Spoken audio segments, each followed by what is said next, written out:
Good morning, everyone. Thank you so much for joining us here at the Blowback Roundtable. I am very honored, as usual, to have some great guests. I am Billy Bob. I'm on the West Coast. We have John Steppling from Norway, Ben Toth from Hungary, Ian Kummer from Moscow, and Carlo Parcelli from DC.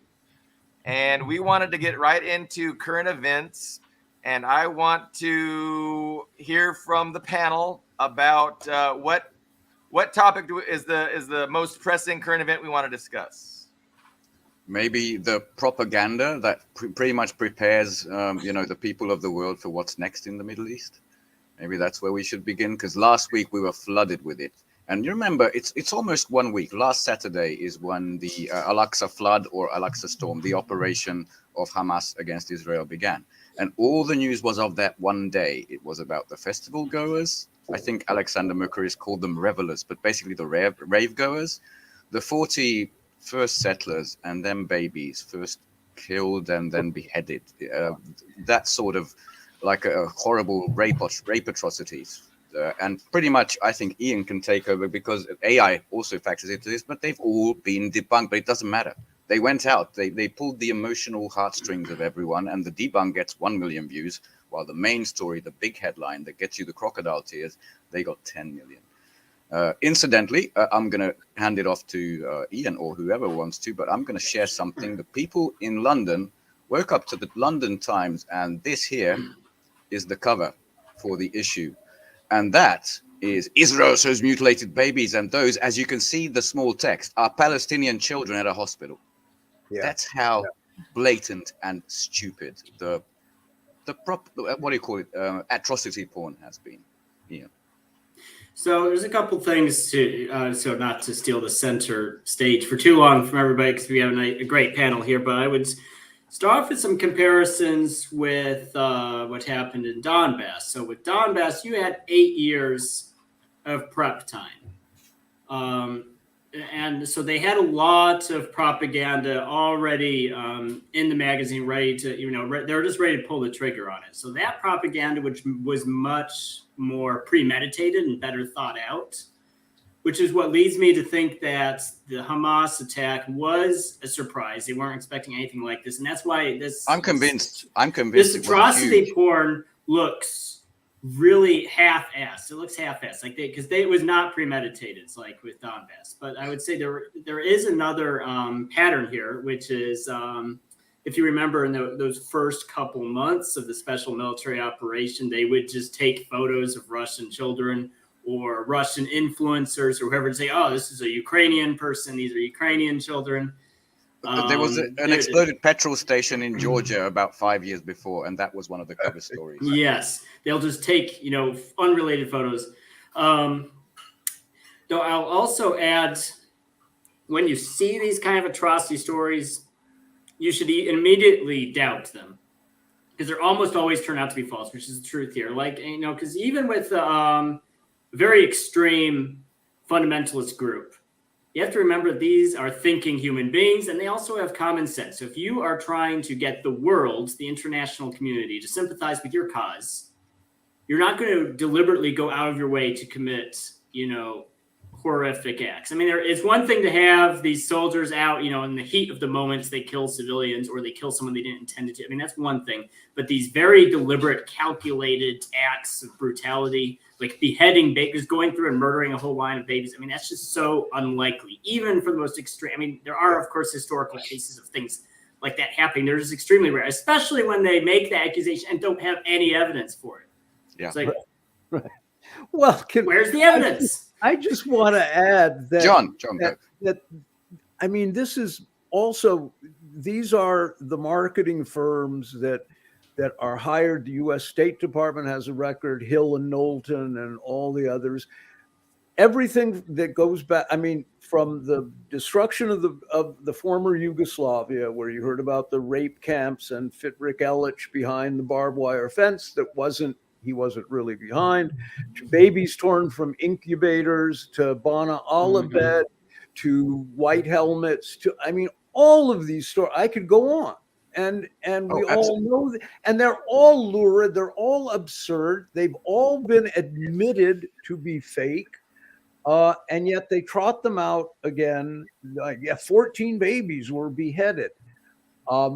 Where were these 14 babies? What, they were in a row somewhere waiting for behead? I mean, it's just, but this stuff, it doesn't have to stick very long. It doesn't have to have any traction. It still serves its purpose. And the Western media, being what it is, they immediately glom onto it, and it becomes the headlines, as we just saw.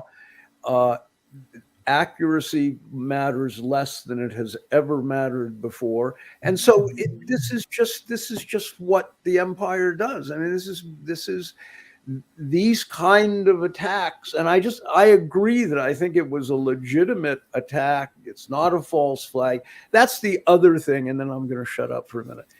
No, please don't. These are Orientalist readings of events. The Arab agency is always removed, right? Even failures become something that are actually successes from the mind of the West. Israel is so devious. They're playing on this three-dimensional chessboard, and they actually, plan this whole thing because Arabs couldn't do it. They're savages. They're human animals, as the that was the defenseman the other day. It's just, I mean, Edward Said clocked this 40, 50 years ago. The Arab is erased. He becomes a stereotype, a signifier for something, and he has no role in his own history somehow. It's always a Western perspective, and it's always the mind of the West that makes decisions and calculations. Some are good, some are bad, but it's never the Muslim, it's never the Arab. And that's what you see with this. Hamas are savages, and that's that. And the fact that they just circumvented the most expensive surveillance system in the world, from the most heavily surveilled, chunk of earth, it somehow was foiled by a bunch of savages, and that's what we're saying. But that was the Osama bin Laden thing too. He was always an evil mastermind, but simultaneously a cave-dwelling primitive, right? There was always this kind of cognitive dissonance, and that's kind of what you're seeing here, I think. And originally an ally of the United States. I was going to say that. And what if the Palestinians are animals, or Hamas are animals? What does that make Madeleine Albright, who openly admitted that she was complicit in the death of 500,000 Iraqi children? It was worth because it of the sanctions. But I find another aspect I find interesting about this is how much the story that Netanyahu was actually working with Hamas.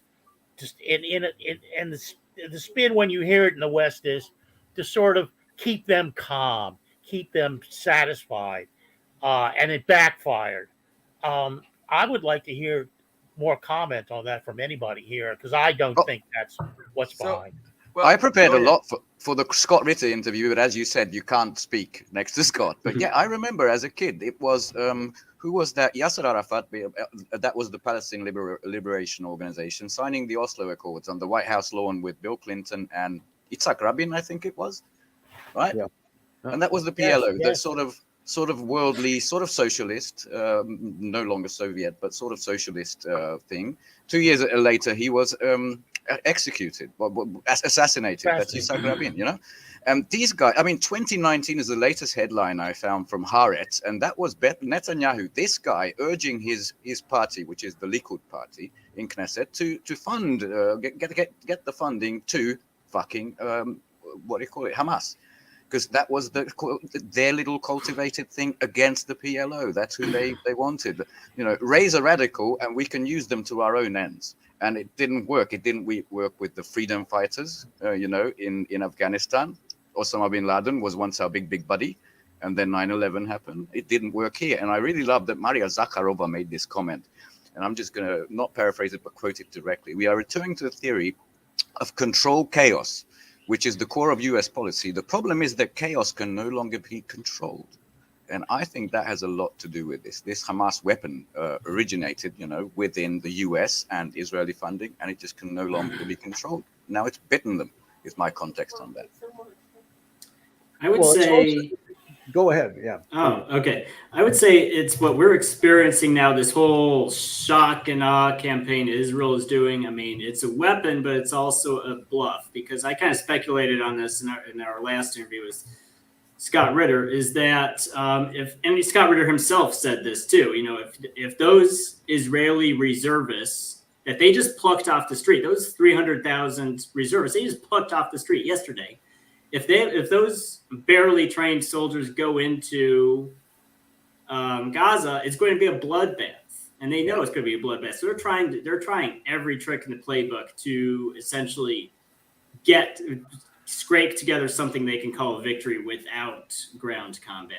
It sounds like scrambling, doesn't it? That's why the Yes. 2 American carriers are on the way. The US is sending ships because they want a posture instead of actually going If into they urban. they want Palestinians to just vacate that northern section of Gaza. Israelis can declare a big victory, but if Palestinians are able to get enough external support through the blockade, so there's not an unsustainable humanitarian crisis, if they're able to just stand to their ground, and Israel is forced to do a ground invasion of some sort, I think it's not going to work out well. So they're trying for them. No, ground invasion will be catastrophic. It's Bakhmut Yes. 2.0, yeah. Yes.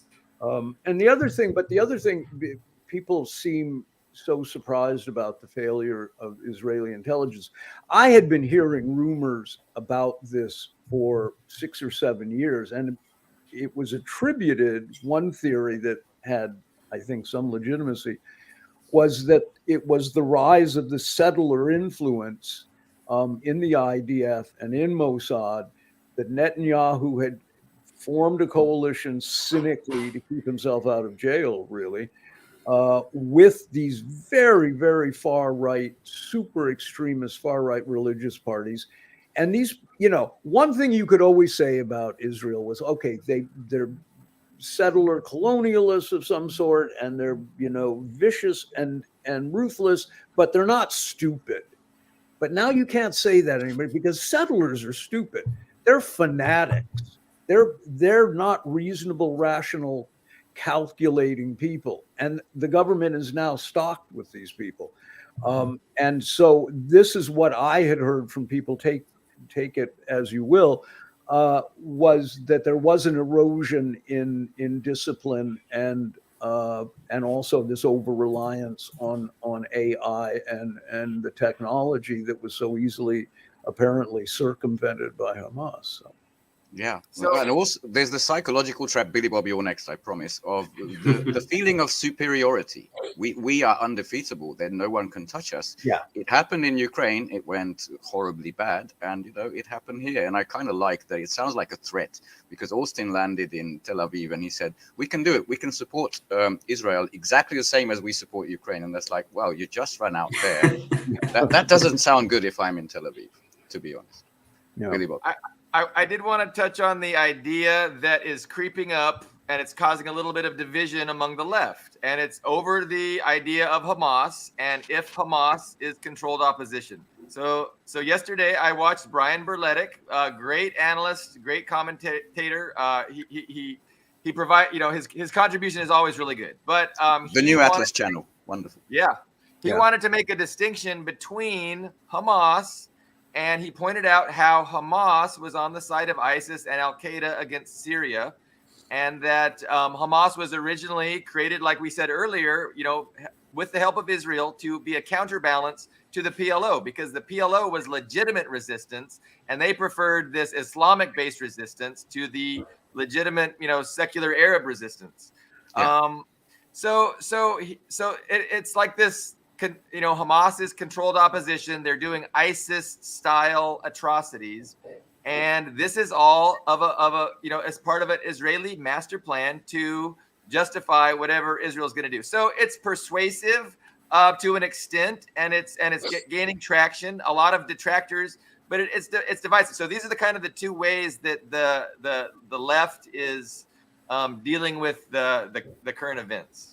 Well, you see the strategy there, don't you? Because what it does immediately is remove political agency from Hamas. Everywhere you read it, it's terrorist attack. That's everywhere in the West, including the EU. Right now, the flag of Palestine and even I think the British press called it Hamas-inspired clothing is banned. So far, it's Britain, Germany, and France. There's no gatherings. You can't have that flag. Thanks to places like the Cradle, I've actually seen CCTV videos of West Asia or the Middle East where people are out in the streets, in Baghdad, in Jordan, everywhere, beautiful. But the thing is, first you take away this is a political organization with a military wing. I'm no Hamas fanboy. You know, there's on the other side the Palestinian Authority, who are elected in the West Bank. The West Bank, exactly. And, you know, some Palestinian people say they're the jailers. Some Palestinian people say they're the regular, the UN recognized authority, you know. But still, what it does, the news does, is just take away agency from them. It's all terrorists. All those little girls, all those innocent people, it's just all terrorists. By the way, isn't it interesting that the intelligence failure didn't know where it came from, when it came from. It took months to a year to plan.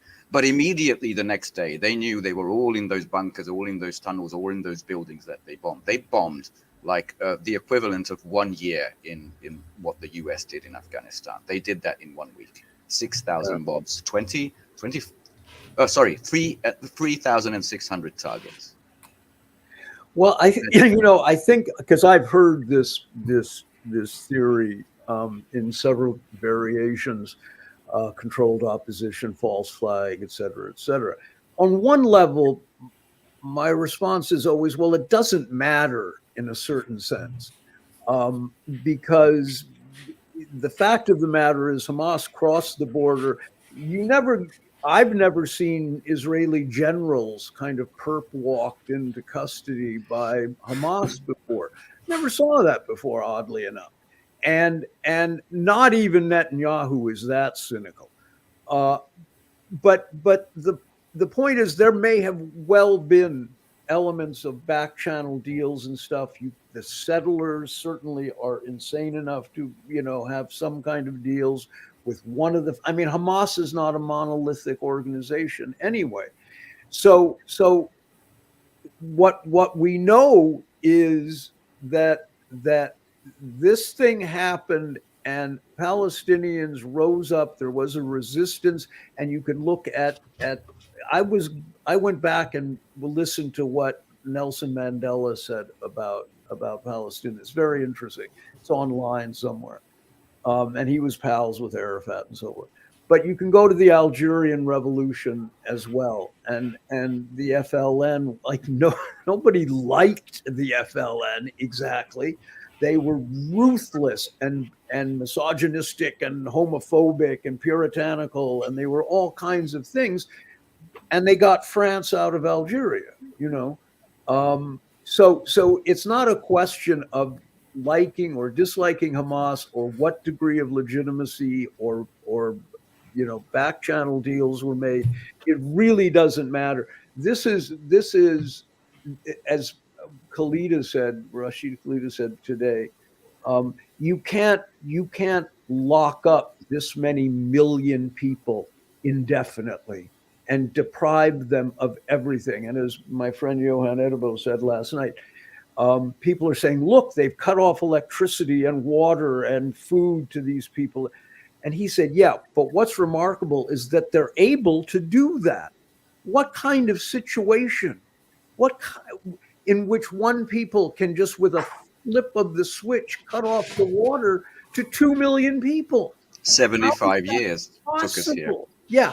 So, I mean, that's the overriding reality, is that that's not sustainable. And it was Israeli hubris, I think, that was the ultimate,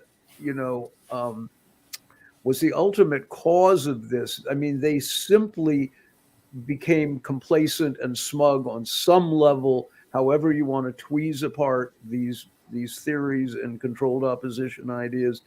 To me, it doesn't matter. This was a resistance that was inevitable. This was a violence that was inevitable. How could you think it would not happen.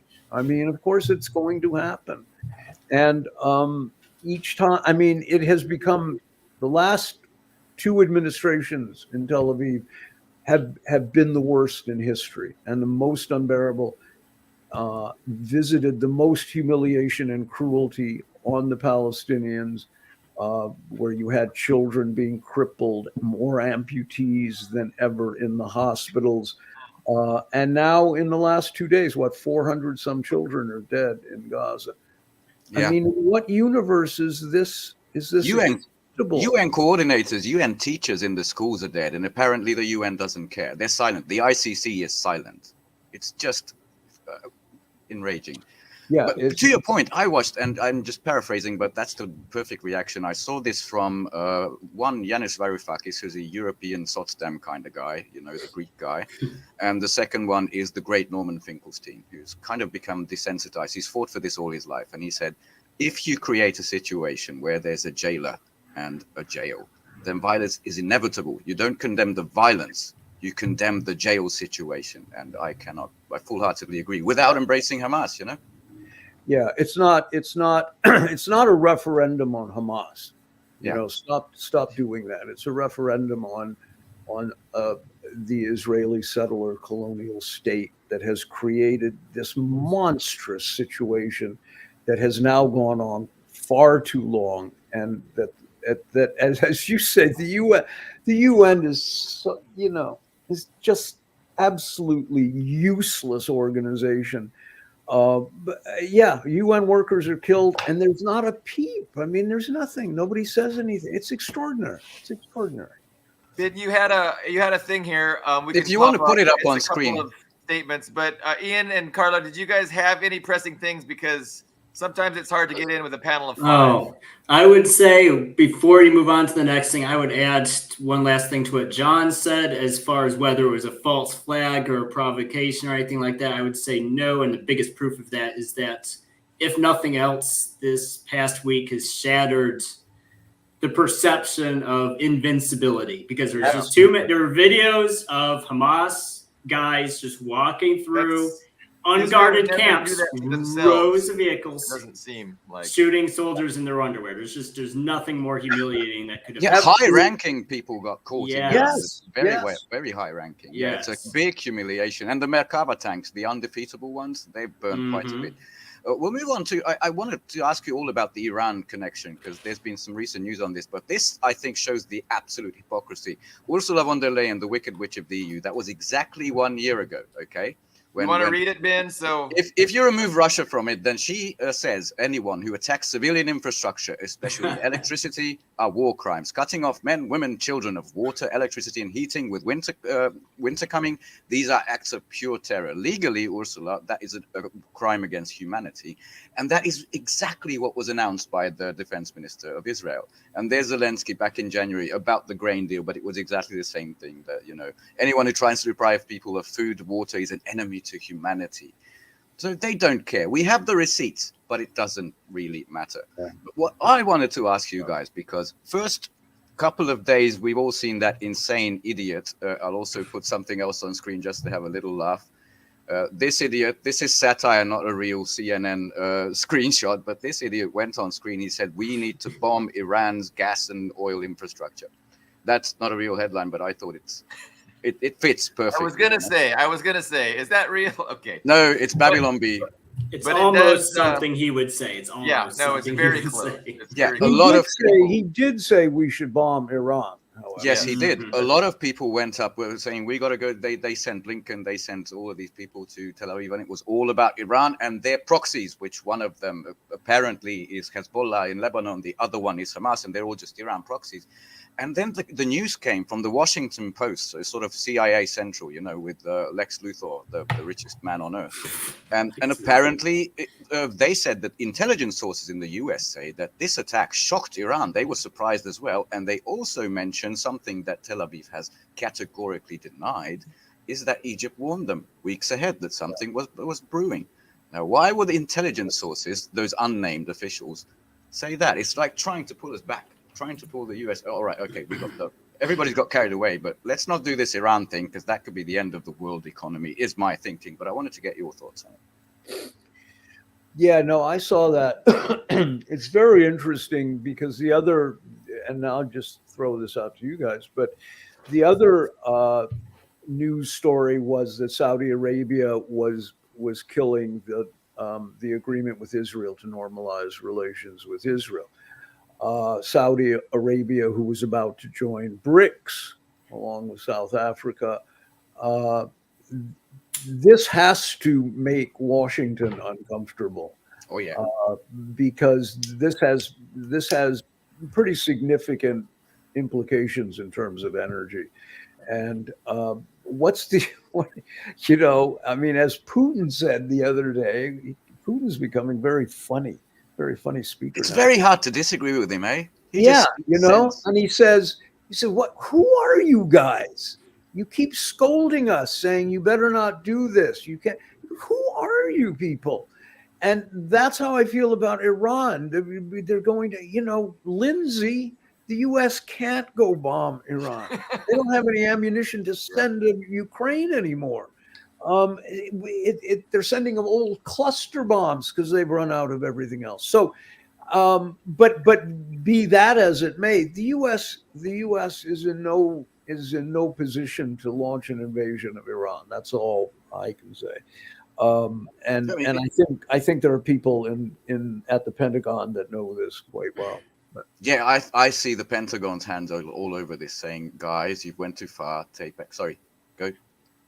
I think Billy Bob was saying something, or Ian. Oh, I was agreeing with everyone. The panel was making great points. Ian, did you want to jump in? I mean, I can jump in, but or Carlo, anyone? I was going to add that I think there is, and this might prove to be more evidence of it. I have this idea that there is, because there's always been this internal conflict in the U.S. government between the Pentagon and the Department of State.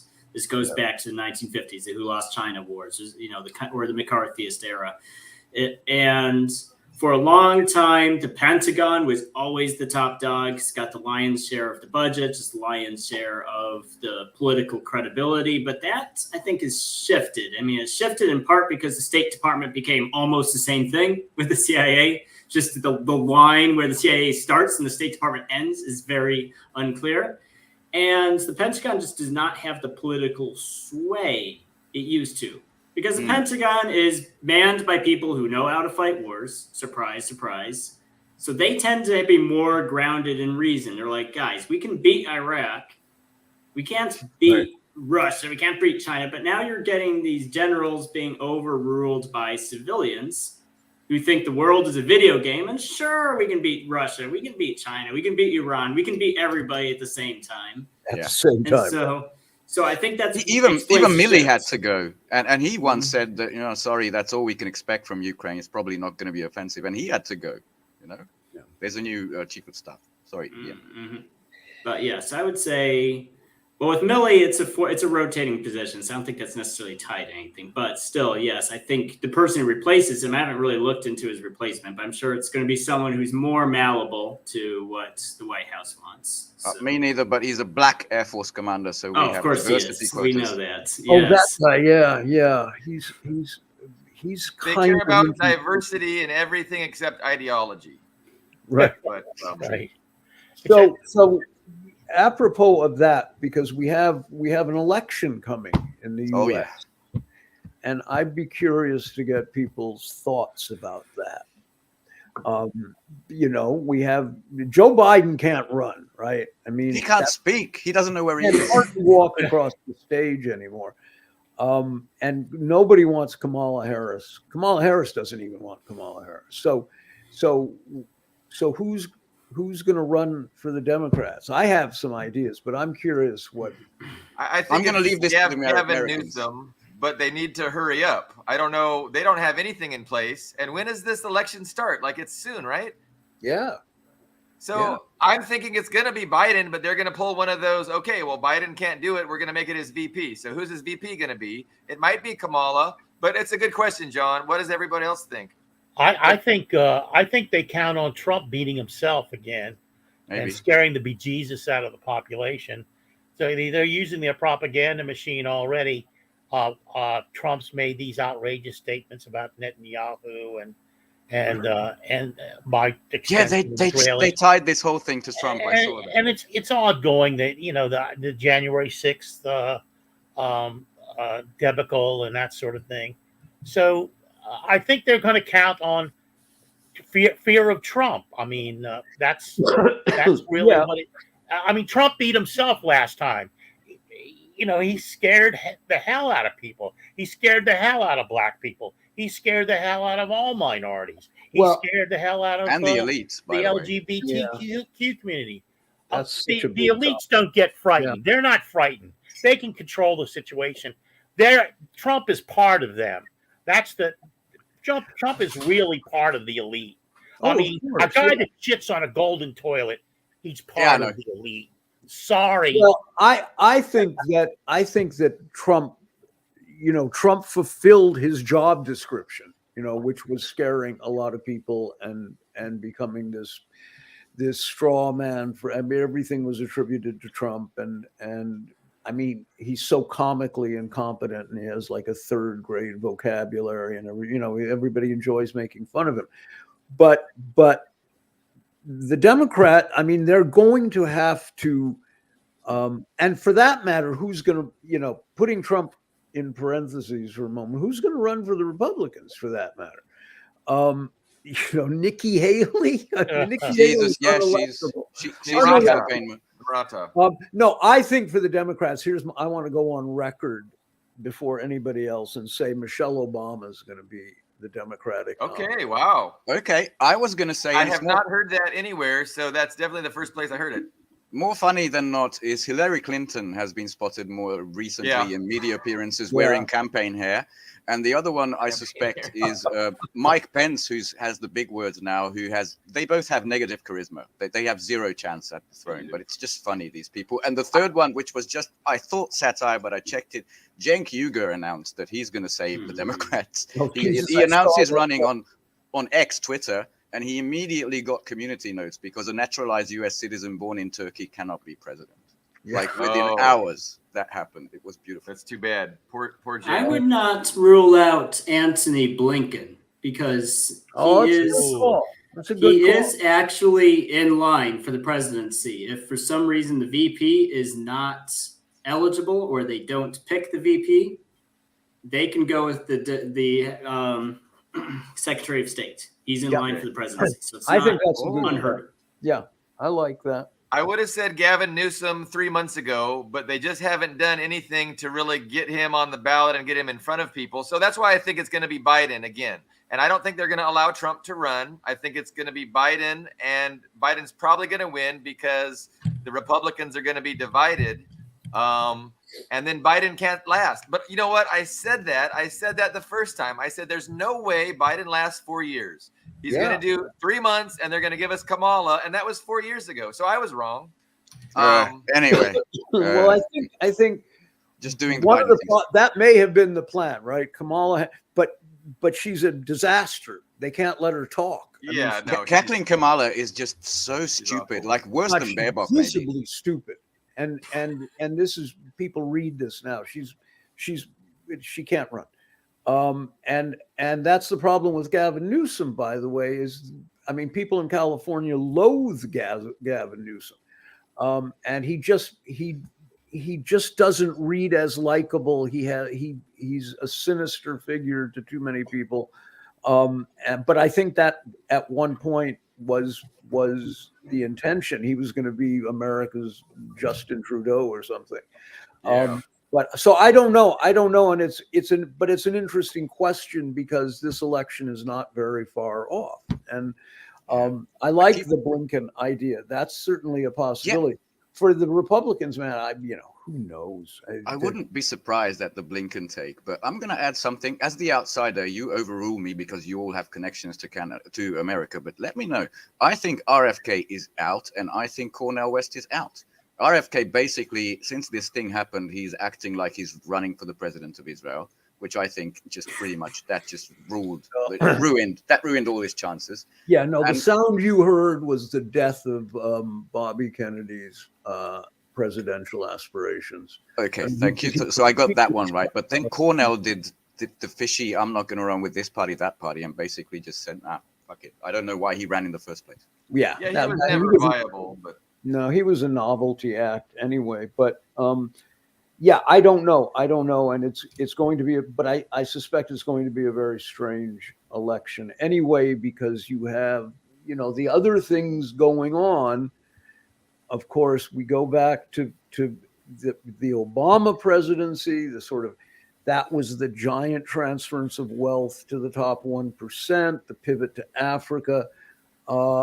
Then you had COVID, and you had the lockdowns, and you had this intentional economic restructuring of the planet, all the climate agenda, the new green markets, emerging markets, Climate church, yeah. Yeah, and all of these factors, and they're all enormous, topics. I mean, Cory Morningstar, who is a friend, has written a lot about the NGO empire. All of this stuff is, it's kind of unprecedented, and none of the World Economic Forum plans, none of this reset, none of these 15-minute cities, none of this stuff has stuck. They tried 15-minute cities in the UK, and within 3 days, 90% of the CCTV cameras were destroyed. And every single I think it was 100% of the people given citations for leaving refused to pay them. So it was a massive failure. So what, a lot of this stuff. People are embracing the bugs. People are looking forward to eating the bugs, John. That's the bugs. one thing Eat the that they're bugs. selling people on. But Yeah. No, that's not true. Even the Just Stop Oil, the orange men, they're just being tossed aside on the streets. We need to get to our jobs because we need to pay to fucking eat. Get off the fucking street is how that's going. But Carlo had a thought. I just wanted to say, what will it really matter who's elected president of the U.S.? People portray Trump as some sort of a radical departure. Well, he is from. No, that's not what you're supposed to say. He's a fascist. Basically, literally worse than Hitler. But the fact of the matter is, he gave the wealthy one of the greatest tax breaks in the history of true. And he killed Qasem Soleimani. Not since Augustan Rome, not since Licinius has anybody got a break like that. And plus, he was the first one to send a significant number of arms to Ukraine. No, that was Obama. Obama administration. We can't look at the presidency as being a person. It's behind the presidency is very correctly, as my friend Doug Valentine, Peter Dale Scott has coined, a deep state, and that deep state is linked to corporate power, and that's what controls policy in the U.S. Carlo, so if they suspended the elections, it wouldn't change a thing. Yeah, Carlo, exactly. You would know exactly this right. This quote. I'm finding it hard to get the origin, but they have a million ways to Sunday to get back at you. Remember that one? That's the so-called deep state. Yes. Right. He calls it the permanent state. Yeah, like blowing your head off like a barn door in a tornado, like they did to Kennedy. I don't know if you know, or Ian probably does, but you know the Russian-American Andrei Martyanov? He's a military analyst. And he said the moment Trump got John Bolton in there, that's when he knew, okay, it's done. There is no Trump presidency now because that's just the war hawks, the neocons, and that was it. And even Trump knew that Bolton was just a warmonger. He said, this guy wakes up every morning, comes into my office, and wants to bomb somebody. Yeah, that's a quote, right? And so when Trump can figure it out, you're pretty far gone. I've seen Bolton do analysis on the current situation in Palestine and Israel. He's a madman. He absolutely is a dangerous one. Him and Lindsey Graham. Well, he's talking about problems that he caused. He's talking about, I have the solution to the problem I caused on Tuesday. I have the solution on Thursday. What kind of lunacy is that? Well, I think the other thing that's worth mentioning, given the ground that we're covering here, and it's related to AI and algorithms and all that as well. And that is the way Western media, legacy media, electronic media, whatever you want to call it, shapes the narrative out there for everything. And it was in the service. I mean, you saw it during the COVID lockdowns where you had leaders saying the exact same thing. Matt Taibbi had a funny remark the other day. He goes, I want to see the memo that goes out to these people because they are saying the exact same thing. By the way, not to interrupt you, but that's where Matt Taibbi became far right. He got that label when he went. Yeah, well, this is what I was just going to touch on. Is one of the tropes that the media sort of saturated social media with, and electronic media, and places like CNN and MSNBC and all the rest of it, including New York Times and LA Times, Washington Post. One of the tropes was that the fear that we see coming. This was their controlled opposition. Is that Klaus Schwab is bringing us world communism. And you saw this. Yeah, no, I know. Look, and you saw this very intentional conflation of communism and fascism. You saw it everywhere, and the key word is always totalitarianism, which, as Enzo Traverso noted, has come to mean enemy of the West. And so this was not an accident. You suddenly had people saying, I don't want to be eating bugs. I don't want world communism to take over my life. I don't want an electric car. This is world communism. And you just, at which point one sits back and goes, I don't know where to begin explaining to very American, isn't it? Yeah, it's the fears that people grew up with. Primarily about the U.S. In fact. Well, it's like Trump said. He's against Marxism and communism and fascism and all the other. It's in 2022 when I learned that Biden and Kamala are Marxists. So that's fantastic education for me. Well, Obama was a Marxist too. Oh, he was too. Of course, Hussein. Yeah. So it raises. I wanted to go, Carlo. I'm sorry. It just raises the fundamental question. In a sense, the American voters, or whatever you want to call American people, they matter and they don't matter. Your word, ninnies. They are ninnies. I live right. I live 20 minutes from the capital, and there are ninnies around here. Even here, it's just ninny land. But what can I tell you?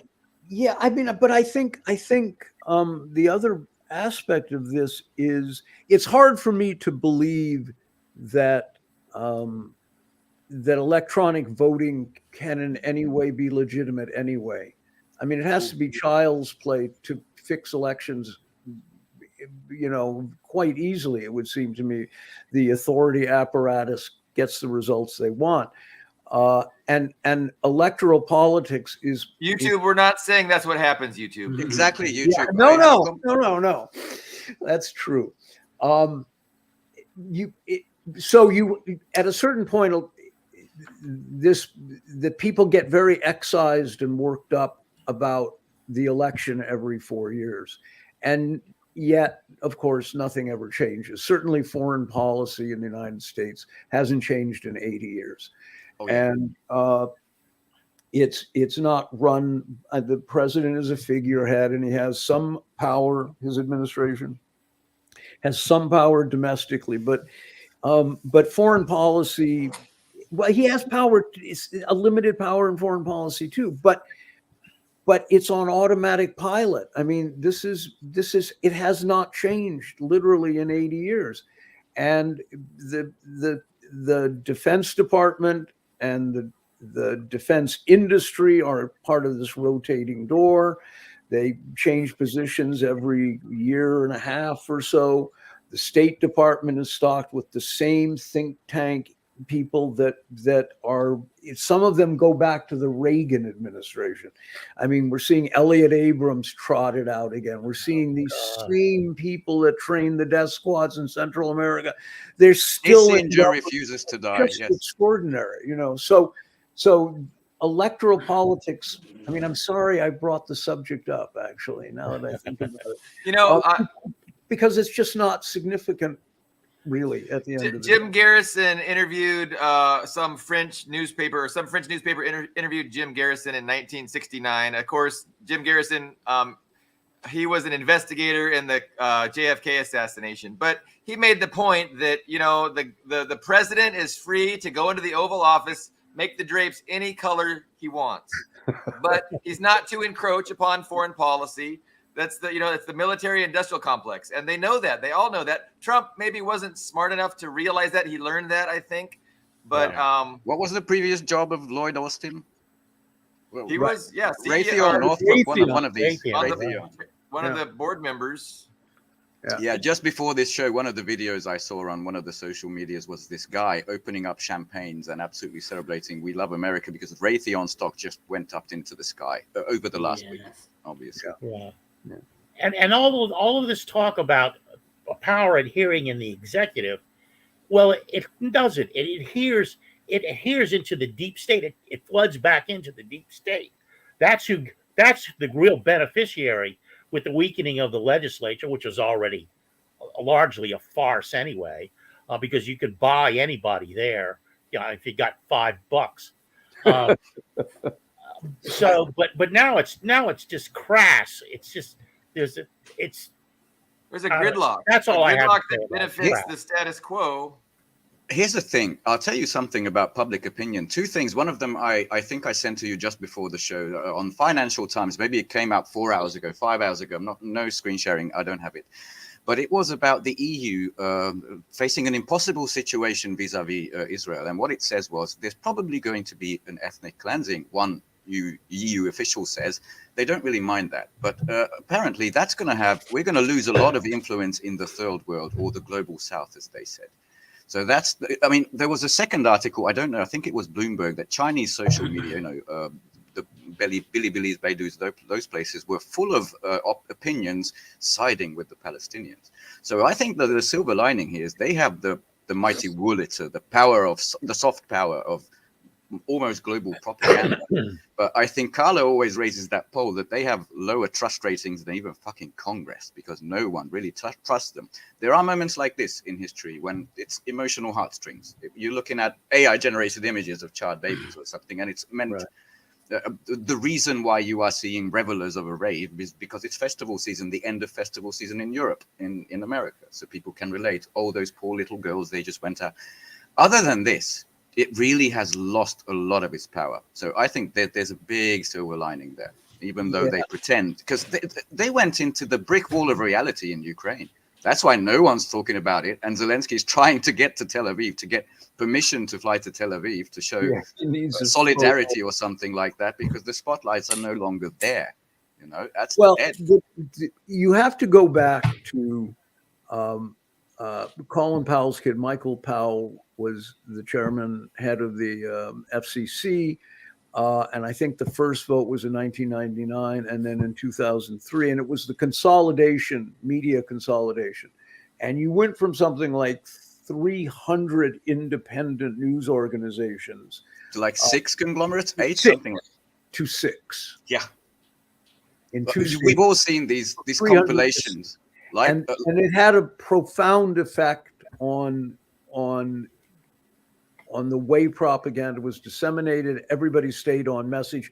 Those 6 conglomerates are not competitors. They cooperate with each other. And so all of the various agendas that, whether it's the climate, everything has to be green now, put green in front of any term and it becomes marketable. Ever since that consolidation, the uniformity of opinion has been really acute. And this is a massive obstacle for educating people, for getting the public to understand that what they see on, in Norway, it's NRK, which is the Norwegian BBC, and that these organizations are part of this big conglomerate, and they all work together, and it's not an independent media. There's also At least they're free, John. At least they're free, not like in Russia and China. Yeah, that's right. But And the they're fair and balanced. consolidation also served to completely eliminate alternative media. I mean, I think sometimes about the Democratic Convention in 1968, was it? Mm-hmm. Esquire magazine, I can't think of his name, had this wonderful editor, and he hired Jean Genet, William Burroughs, and some other guy, and I think Allen Ginsberg too, to cover the convention. I mean, who does that today? There's nothing resembling an alternative media. The anti-war movement in Vietnam, you had great people writing for small presses. That's all gone. So, apropos of the comment about the Global South, the Global South is the least indoctrinated part of the planet.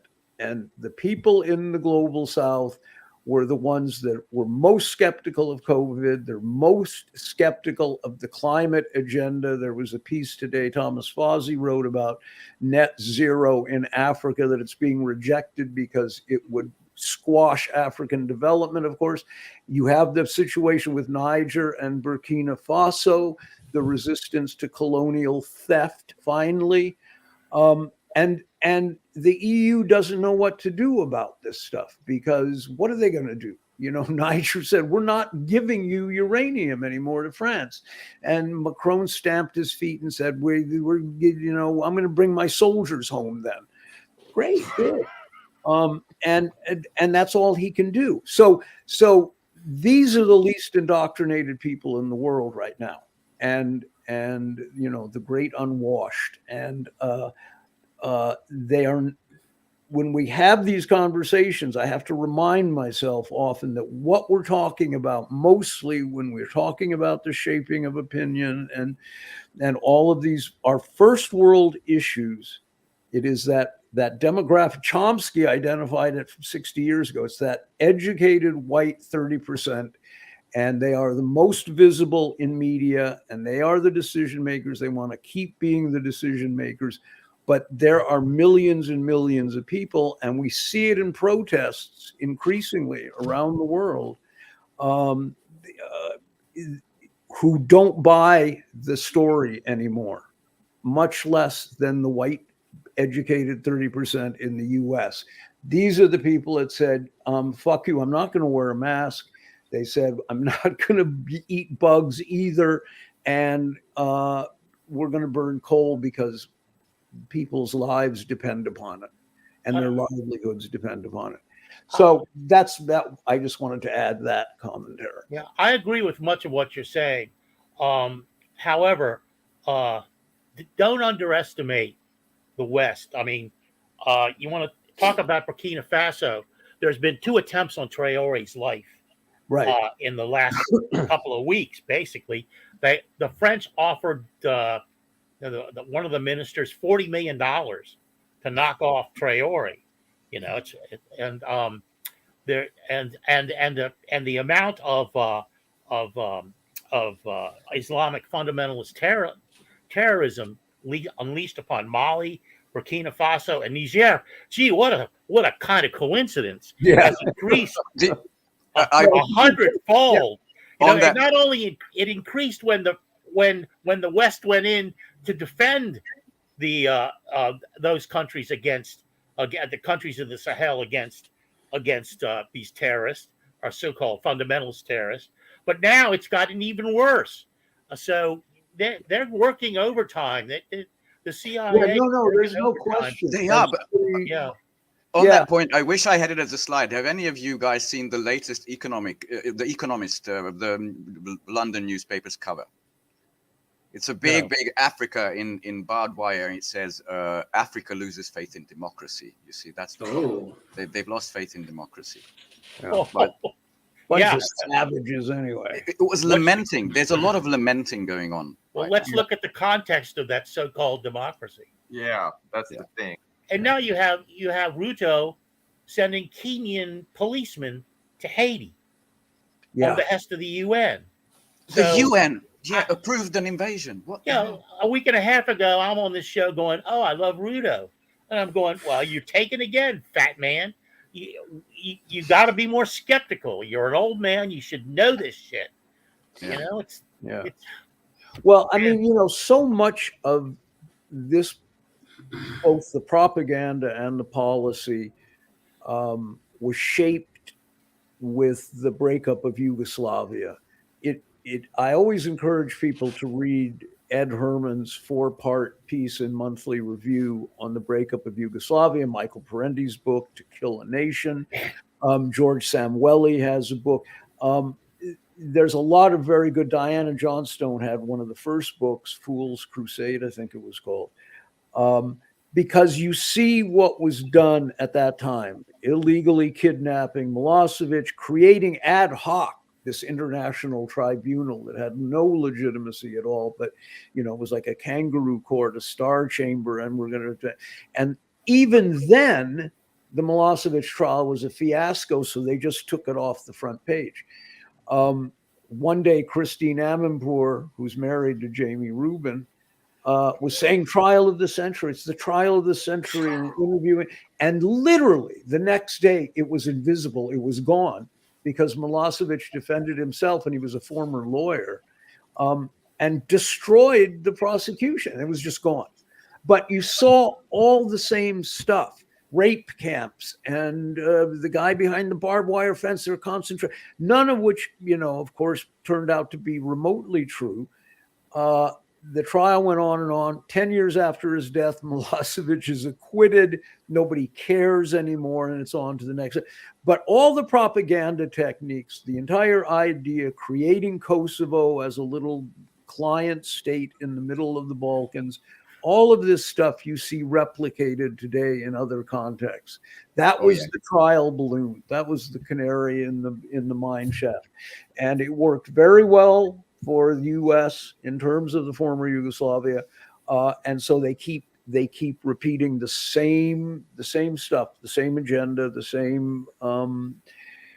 same ad campaigns, apparently the same propaganda, if we judge from the last couple of days. So that's a period that's worth studying, in my Absolutely. opinion. Yes, Chris, as ICC lawyer Christopher Black has expressed. I know Christopher Black's a very good friend of mine, by the way. Oh, he's a great. He's been on show. our show. He's come on Great our guest, show five several times. As he expressed, Milosevic, he along with Milosevic, proved Milosevic's innocence. So what did the West have to do? To refer to their old assassination programs. Yeah. So their old school of assassination. So yeah. There's an article at Dissonant Voice. You can look it up by me, but it's lengthy quotes. Chris Black was really the co-author of it, about the fallout from the Milosevic. I hate to plug myself, but yeah, Chris is. No, please do. We always forget to do that. Tiffany Dixon too was part of the team that defended Milosevic. And the interesting thing about that, I was on the artists' call that Tiffany created, artists in support of Milosevic, and I signed up proudly. 2 Nobel Prize winners on that artist call, Peter Handke and Harold Pinter. So, I was going to say, there's a reason that we've seen from NATO sources, not just the one guy, he's called Guy Verhofstadt or something like that. Yeah. He used the term balkanization. He drew up Russia with the little regions with their own little flags, and he did the same for China, and now he's done it with India. Sometimes he's angry at India. I don't know why. Yeah. There's a reason for that. And just as a joke, as a flip side, Christian Amanpour, that beautiful foreign correspondent, is the one interviewing Hillary Clinton about what to do with all those Trump voters. And now the answer is, well, we're going to deprogram them. Deprogram them. Yes. You seen that? She's a terrible politician, Hillary Clinton. I mean, she just is a terrible politician. She looks mad as a waltzing mice right now. I mean, she's also unelectable at this point. Jesus, I hope so. I mean, Blinken would not surprise me, but Yeah, I Blinken think and we got to Michelle. look at who the VP You know why is. I think? You know why I think Blinken's a good call? Why? Because he had a photo op the other day where he was playing his Fender I Stratocaster. saw it. He's not bad, actually. Yes. And he's not bad. Yeah, the world was let's going. not get him under. Bill Clinton saxophone, Tony Blinken Stratocaster. I'm telling you. Yeah. I learned Did you this hear? morning. Did you hear? Blinken says the Hamas attack was like 10 9/11s. Yes, I do. I did see that. First, he approached, and then he said, my granddad he connected Russia with Hamas immediately. My granddad fled Kiev, the famous city of Kiev, from the Russian pogroms, and my stepdad, who escaped, well, apparently, according to Wikipedia, 6, but maybe 3 death camps now. There's only one way you escape 3 death camps. But anyway, and he connected it to and then he said, if you look at the population and the density, yes, you suffered 10 9/11s. That is the official line. Yeah. Amazing, isn't it? Yeah. I did not know that he was Ukrainian, or that his grandfather was in a pogrom of by the Russians, a Russian Tsarist pogrom. Oh yeah. That's interesting. And then so he would be the third, assuming everybody stays the same. It's still going to be Biden, Kamala, and then he would be third in line, right? Is what the Isn't point the is? speaker third? I Yeah, think Speaker at of the one House. time I remember Nancy Pelosi being third. Well, that's to why the I'm throne. asking. Is There's- he Yeah, fourth? I don't know. It No, might speaker- be the it- speaker, actually. It is But are Speaker we of the thinking House. he's going to run independent for the presidency, or he's going to get it because they're going to go through a chain of people? Well, Because they don't- I think there's a very good chance Biden doesn't last through the Sure. campaign season. He certainly can't debate. I mean, right? So, but of course, if he runs against Trump, you'll have 2 candidates who refuse to debate, who might be under indictment, both of them. I mean, it's really kind of funny in a sense. But I think that Biden can't survive the campaign. At some point, he'll have to withdraw because of ill health.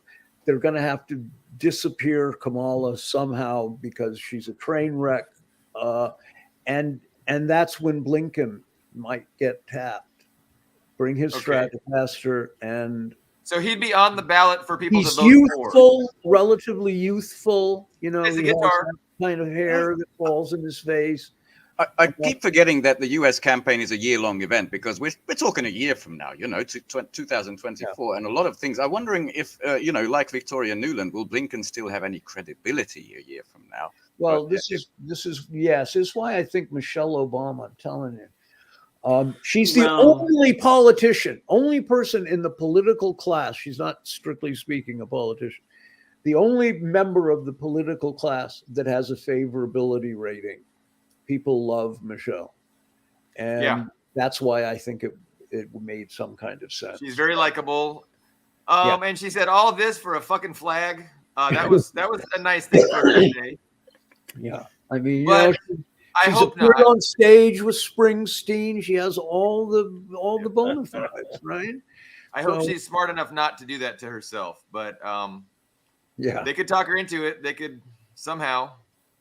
Well, right now I think one of the concerns about the Congress right now is there's no there in the House there's no head, there's no leadership, and the head of the third person in line for the presidency is the head of the House of the House, not the Senate, right. the House. Yeah, the speaker. Yeah. Speaker of the House. I'm sorry. So that's the third. Yeah, there's a long. It goes down dozens of people. They have a pecking order. yeah. I was just going to reiterate, because this brings to mind, what was it, a couple of months ago, Vilnius, right? The big NATO summit where Zelensky was there like the gardener, like alone, separated. Right. Yeah, there was a lot of funny memes with that. Yeah. That wasn't supposed to be that way. Ukraine was supposed to be one. The counteroffensive was going to go all the way down to Crimea and all that. And they're going to have a celebration and force Russia to the table, and it would be in tatters and destroyed. And that would have, Joe Biden would have been the winning wartime president. I really think that was the plan. And then I'm sure it was. Yeah. the brick wall of reality, both economically. I mean, right now, Russia has outperformed the US and the EU together. That's the new IMF stats. The thing is, why they're salty is it wasn't supposed to be this way. So whatever comes next is going to be emergency crisis management. And I can What scenarios. do you think the failure in Ukraine has done to the West's grand plan for Taiwan and China? I mean, can we say that it might have derailed it? I mean, we can hope so. Yeah, it's I don't know, but I do think that that those people, Robert Kagan and Victoria Nuland, the people that wrote that Rand Corporation paper, 2019 extending Russia. Yeah, overextending Russia. I think they really believed it would be successful. I'm sure they genuinely thought that Russia would fall apart and they would go in and balkanize it and create a bunch of statelets and steal the resources. That was their wet dream, and they don't know what to do with the situation now, which is why they will target Iran or Taiwan, but they can't do anything. I mean, they will rattle their sabers, but I don't know that they can do much beyond that. Yeah, Lloyd Austin is adamant, like, we are the superpower. We can supply both Ukraine and Israel at the same time. And that's not even accounting for Taiwan. So I'm just going to answer with a little meme I found. If you want to put it on screen, Billy Bob, that's Russians made it, obviously. Yes, I've seen that one. Yes, it's good. It's That's very funny. Yeah. Well, Zelensky has many mansions he can retire to. And I predicted over a year ago, I'll stand by this prediction too, Zelensky will end up hosting a talk show, a late night talk show. It might take 5 years, but you watch. I'm watching that every day. He was trained as that, right? He was a comedian. And it's worth watching. He was a fabulous pianist. Yes. yes. You got me there. Oh, I think we all know what Billy Bob is referring to. Yeah. Playing a piano with an organ. That's No, Scott Ritter's piece, Citizen Zelensky, was very funny, actually, because there were a lot of those clips of his old comedy routines, and that was his gig. So you watch tonight. Yeah, I'm with you. If he makes it out, I mean, he's allergic to being in Kiev, basically. He's flying everywhere else. He went to Romania. He couldn't get a speech in parliament. Then he went to Brussels, and he was like supervised by Jan Stoltenberg next to him. So he would say the right things, and then he was taken away from the cameras. And now he wants to go to Tel Aviv, basically anywhere, just not Kiev. But not Kiev. That's true. What is, who's the national security guy? That guy, he said that Ukraine is at the end of the rope of U.S. funding. Oh yeah, that was amazing. Yeah. What's his name? Come on, Kirby.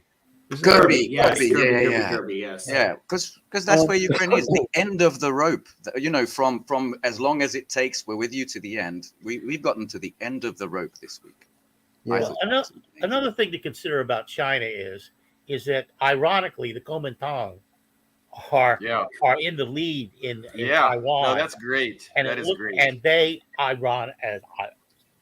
history turns itself on its head, are supportive of Beijing. So that's a factor. Just to mention, they are joining forces with the third opposition party, which I forgot, against the DPP, against this Western puppetry. That's right. So those are opposites too. But they said enough of this. Yeah. So we probably should go back to Israel and Palestine, right? We can, but can I add one more thing that happened? Sure. And it should send shockwaves around the world, but all I saw was one bitching article. I don't know where, maybe Politico. It sounds like them, because China got onto the UNHRC, the Human Rights Council, by something like 140 votes, like unanimously. And the article was like, "Oh, this is a very low score. Like China really didn't do well to get on it." And I think that changes a lot, including the Middle East, for China to have a big say finally. Yeah. It's an interesting point. 154 votes to be precise. Yeah.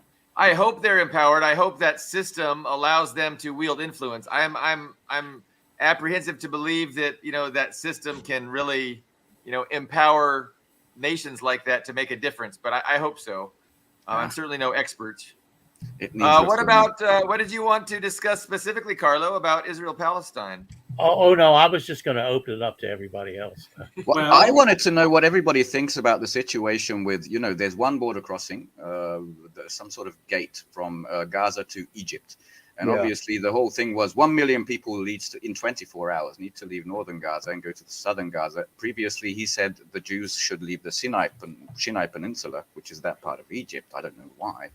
But getting rid of the people out there. And Egypt said, no, we're not taking responsibility for 1.2 million, about half of Gaza's people. And I think they shouldn't, but I really want to hear everybody's views before mine.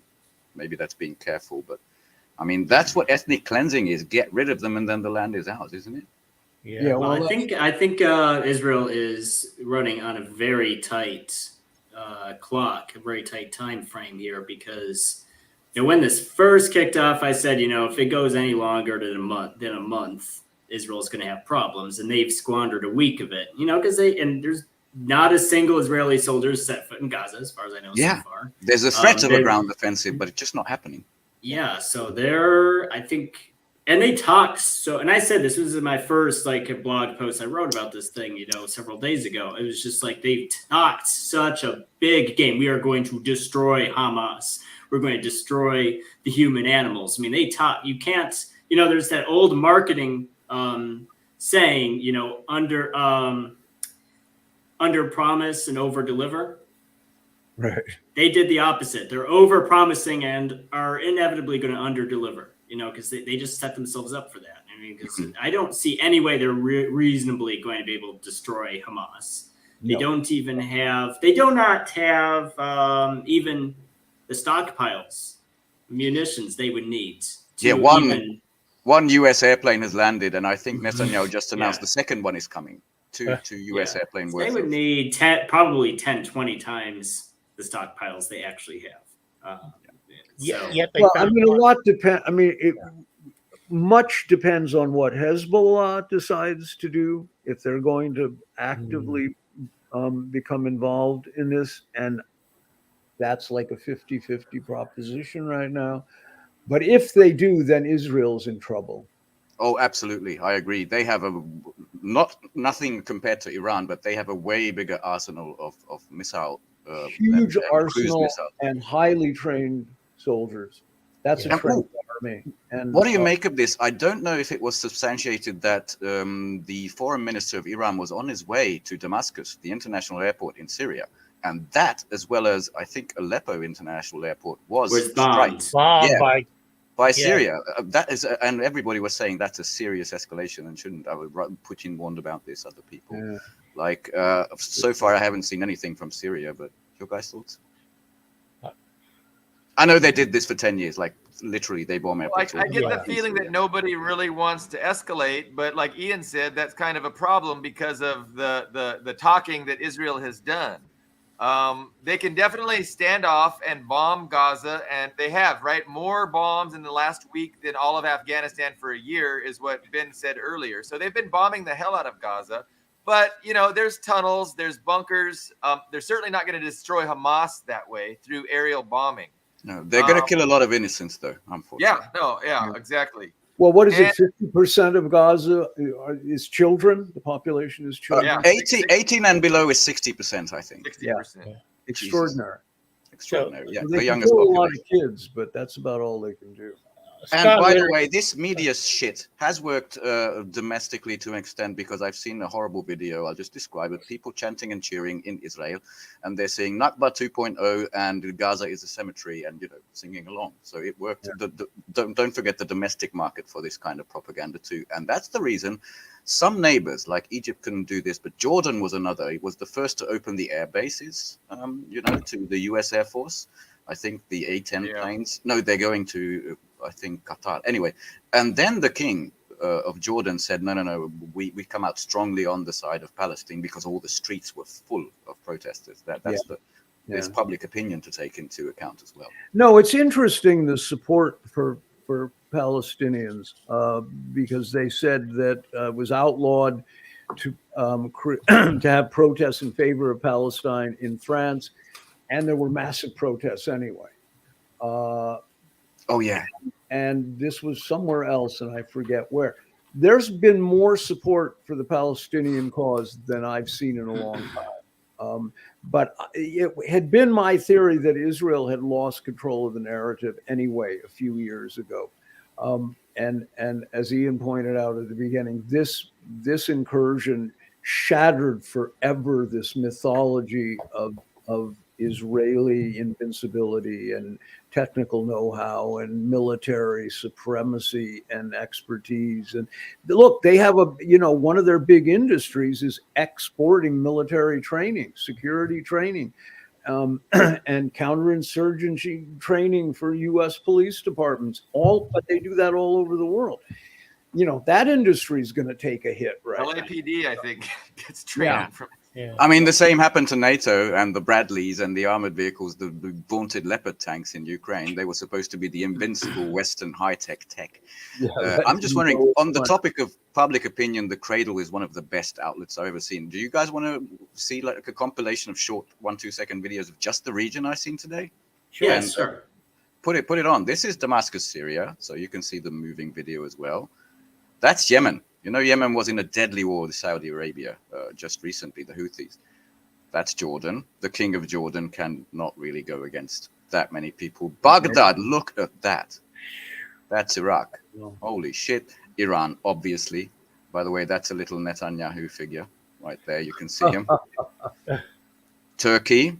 By the way, I didn't suspect Erdogan was a fence sitter for the longest time. Everybody knows this, but he took the absolute anti-Western line on this for once in his life.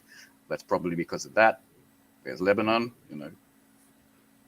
and finally Qatar. Even the so-called rich Gulf countries, the people are well informed. Well, I think when people smell blood, when they sniff out weakness, it creates a kind of momentum.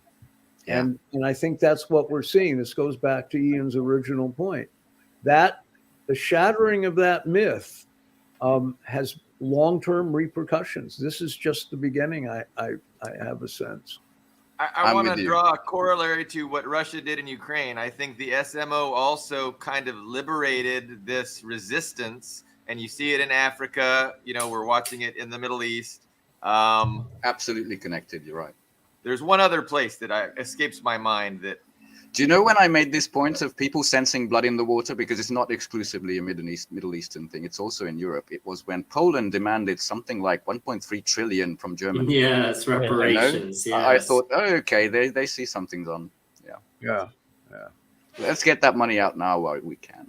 I always want to, for our viewers that, aren't as opinionated and aren't as aware, I always like to, I was wanting to talk about Zionism and try and just demonstrate the hypocrisy for how Zionism is so embraced by the West, and yet the West pretends to be anti-racist, liberal, tolerant, and that's the opposite. Like Zionism and the state of Israel is the opposite of everything the West pretends to stand for. And we threw South Africa under the bus. Israel stuck with South Africa during apartheid, but we threw them under the bus, and they didn't last. Like once they lost the support of Western imperialism, South Africa, collapsed. They had to step down. So the same thing is going to happen in Israel. Once they no longer have the U.S. support, like they're unsustainable. And how long, with the decline of Western hegemony, how much longer can the U.S. support Israel? So I see that it's unsustainable. Who knows how long? Hopefully sooner rather than later. But can anybody speak to that disconnect between our values of liberal democracy, and yet we embrace Zionism? Well, when I was a kid, because I'm 72 now, I'm an old guy, and when I was a kid, up until the 60s, the kind of counterculture took hold in the 60s. We were taught this myth about the founding of Israel, and we had pictures of the kibbutz with everybody gardening, and it was all very cooperative and vaguely socialist, and it was such a plucky little, the kibbutz myth. Yeah, and nobody ever mentioned that hundreds of thousands of Palestinians were violently displaced. Was simply never mentioned. I didn't know about it till I was 20, 25. And I started reading about it. And then you saw, more stories coming out about the bombing of the King David Hotel and the Haganah and all of this.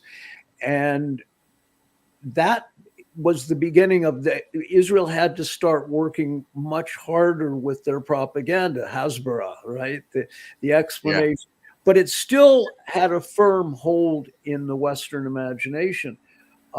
That is decreasing now. I mean, and the best voice for explaining that journey is Miko Peled, who is the author of A General's Son. His father was a high-ranking IDF general, and he was of kind of from a very famous, almost by Israeli standards, aristocratic family in Israel. And of course, his journey was, I mean, he's really remarkable, in fact, because he talks about the stages at which he learned the way homes were stolen from Palestinian families that his mother knew when she was young, and the shame she felt about it, and his father's career and his ambivalence about that, and on and on and on. And he has a number of speeches that you can listen to on YouTube where he talks about 1947, 1948,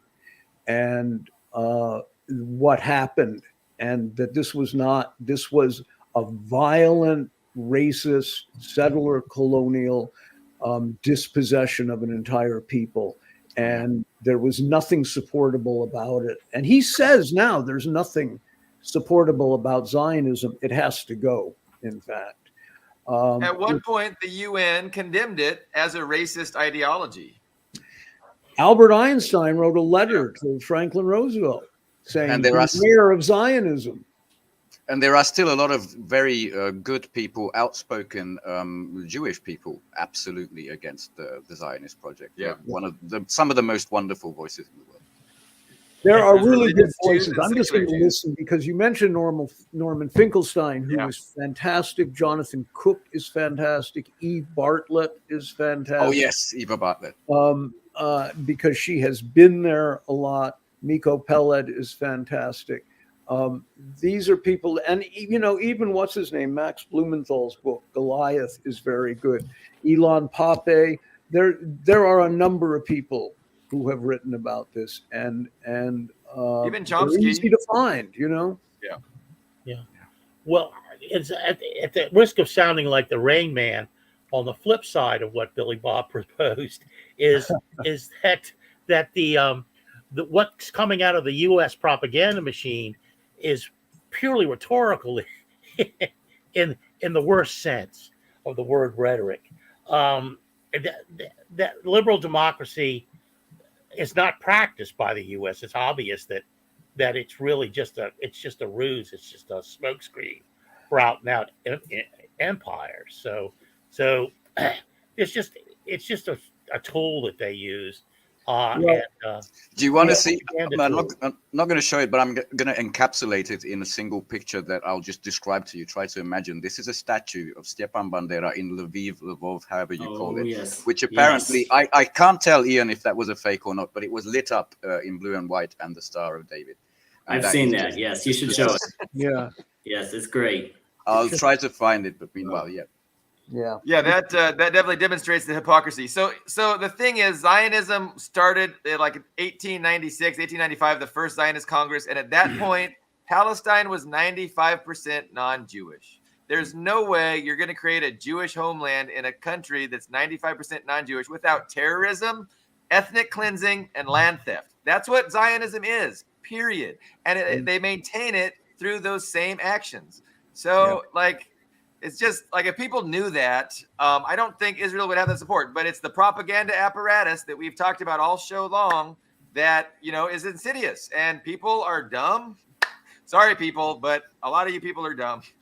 No, people are not dumb, but don't allow your emotional strings to be. Don't allow people to control you with that. Naive. We do this podcast. I'm going to plug myself here. Yeah, please. Aesthetic Resistance on SoundCloud. Corey Morningstar is on it, and Johan Edebo, Hiroyuki Himada, and Varun Mathur in India.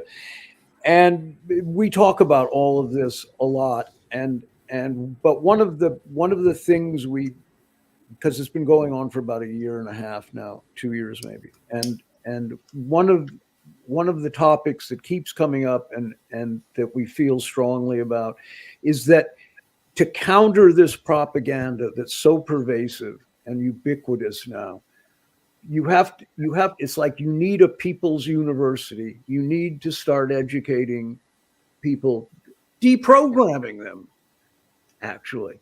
Hillary. Hillary Clinton. Now this is my imitation of Hillary Clinton. But you have to counter the propaganda by helping people know that there are alternative texts and alternative readings of these things, that the predominant thrust of Western propaganda since World War II has been anti-communism.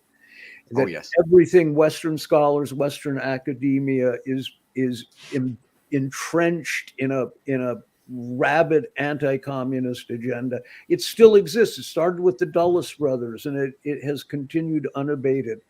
And so I think that's why I mention authors, and Western culture is destroyed. Art and culture is destroyed, and it has to be rebuilt, I think, brick by brick. This is the end of my polemic speech here. And that begins by somehow helping people to educate themselves and to stop reading the mainstream press, stop believing it anyway, to encourage skepticism and critical thinking, all things that have seemingly disappeared over the last 30 years. And I think that's what shows like this do, podcasts like this do. I'd like to think it's what our podcast does, my blog does, because otherwise we live in an Orwellian dystopia and there's no way out. So that's the end of it. I'm voting for John Steppling 2024. It also brings us back to the situation in Israel-Palestine, because of some health issues I'm having. I've been actually watching a lot of CNN, and I've noticed that their coverage, they're trying to parse Hamas is here, and the innocent Palestinians are here, and Hamas is using them as human shields, and they don't deserve to die in this miserable way, and there's a kind of they're trying to create that kind of empathy or more likely sympathy with the Palestinian people as opposed to Hamas, which is a radical group, and that seems to me to be a bit of a sea change in the way. I don't really recall the plight of the Palestinians being expressed in that way. It's less pro-Israel, more Palestinian. There's a little bit of a change. So here's a successful act of violence that has moved the mainstream media to reconsider its position upon Palestine in general, and there's a certain irony to that, and I don't know if anybody wants to comment on that or not, but that's just something I've noticed. You're right. It moved the needle, even if a tiny bit. It had to move the needle. And I hope there's more of that to come, because as these stories get debunked, I kind of saw a little bit less of the in-your-face pro-Israel and a little bit giving voice to the Palestinians once, honestly, with Trump. Like when Trump was all in with Israel and Netanyahu, I think that kind of upset a lot of the establishment about Netanyahu. And so, they're still going to be pro-Israel, but they've allowed of opening up of pro-Palestinian voices. That's what I've seen. John Steppling, we are in desperate need of gender diversity here. If you want to put in the good word for us with Corey, we would love to have her as a guest. She's awesome. I will ask her. But people should read Corey's blog, The Wrong Kind of Green, which is remarkable. And there's 10 years worth of writing on that blog, especially about NGOs, the climate agenda, the COVID story. She's a great, brilliant researcher. So I encourage people to read that. Yeah, I'll invite her. And awesome. this was fun to be on. I'm reaching the end of my voice is going. Okay. I can feel. So because I've had a few health issues too, actually. But it was a pleasure, Yeah. and it was nice to meet everybody. And I think these things matter. Absolutely.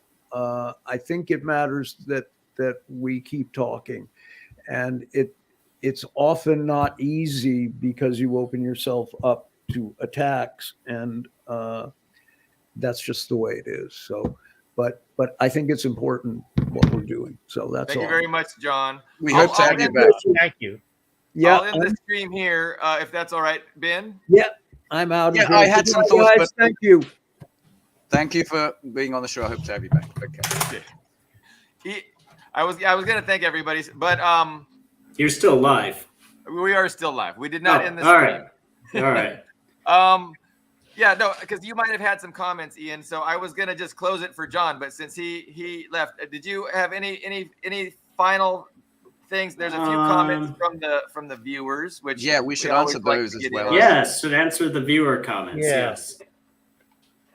The West assumed that China will never have the capacity to do high-tech manufacturing powerhouse while exploiting their labor force. That was what the West was thinking when they invested trillions into the Chinese economy, and it backfired.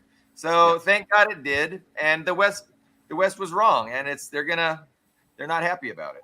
They read neoliberal economics like a Bible, and therefore what's good for the company line has to be good in the future, and that's how they fail to account for the future, where China has just become the manufacturing powerhouse, larger when it comes to industrial manufacturing than the US and the EU combined. That's what those guys did. Thank God for China, as I've heard Scott Ritter say. I love that. Me too. What else? That's about it for the comments. Well, that one, they signed an agreement. Walmart became one of the products of that agreement, basically saying, well, we can get your cheap labor, get stuff here, and basically you can have the technology. And now they're whining about it, that China has technology transfer, and they can do the phones, the gadgets, the cars. China is the top carport exporter in the world, and mostly to Russia, by the way. They're very high tech. Pretty soon they're going to be doing the best chips. The R&D they're pouring into technology is like 4-to-1 with the entire West. Friend of the show, SL Canton 2030 on Twitter, he popped into my mind a couple of times here. One is when he refers to the Western media, he increasingly calls it the Mockingbird media, something worth Googling, Project Mockingbird or Operation Mockingbird. And the second was, for instance, Hungary or in the West, you go to McDonald's for Wi-Fi and they have fucking 5G rural forests. He photographed his phone in a rural forest in China with 5G in the forest. Yeah, you get it in the roads here. If you have to go off the road for a few feet, you lose it. But no, that's pretty amazing. Okay, concluding thoughts, everybody. Well, the Keji comment. Oh, the Keji, sorry. Keji, yeah, I agree entirely with that. I basically covered that ground myself here, or attempted to. I'm flabbergasted. On the one hand, the media has very low truth ratings when people are polled. But on the other hand, what they believe the media says, on the one hand, they say they don't believe the media, but on the other hand, when you talk with them, they spout the very thing that they say they don't believe, the very entity they don't believe. I mean, I don't know any other way of putting it. I just don't understand that kind of. Yeah, I mean, so calling it brainwashing kind of gives them a pass because they have agency and they want to believe the bullshit. A lot of them. They're happy to have this narrative to go along with. And so it's not, brainwashing isn't the best word. It's a license. It gives them license to go along with this kind of belief system and worldview. And there was a great article about that. So that's what I'm referencing. But brainwashing versus license to go along with the bullshit, the propaganda. Yeah, they're always trying to chisel you around to one way of viewing a conflict, the world, whatever. But what they rely on mostly is for you to have no memory, a memory of a goldfish. Don't forget what was last week. Forget what was 2 years ago, 7 years ago. I think that's something worth fighting against. And I enjoyed the reference or metaphor to Pavlov's dog. Yeah. The bell rings, you're supposed to salivate and try to resist that. When you Even read the headline. Slug's smarter than that. Mhm. Even Slug is smarter. One thing I do is in primary school, I would have a PR class to teach people the art of how people try to control people. Immediately, if you look at an Yeah, article, that's a good who point. sponsored this? What is the aim of this article? What are they trying to convince me of? It's a good way to approach it. A rational, real education system would do exactly that. My concluding thought, if we are getting there, right, we're done with the review questions. Cool. Is it really is in 2001, the original 9/11, the war on terror. America could go on to 5-7 countries, bomb them to smithereens. Okay, China was nothing compared to what it is today, economically, industrially, militarily, especially. Russia was just healing from a massive trauma in the early 2000s. It was still a wreck, ruled mostly by the oligarchs, and Putin was at the beginning of putting his house back into order. This is not 2001, people. 2023. Iran is not what it was, and Israel, especially the US, are not what they were. I think that the increasing not scarecrowing, but lamentive articles I see from the West very, very much attest to this. So I think there's a whole lot of hope to be had, but there's one caveat, as usually there is. The difference between Ukraine and Israel is if Israel feels threatened, you guys can Google it. They have what's called the Shamshon or Samson option. I don't know what.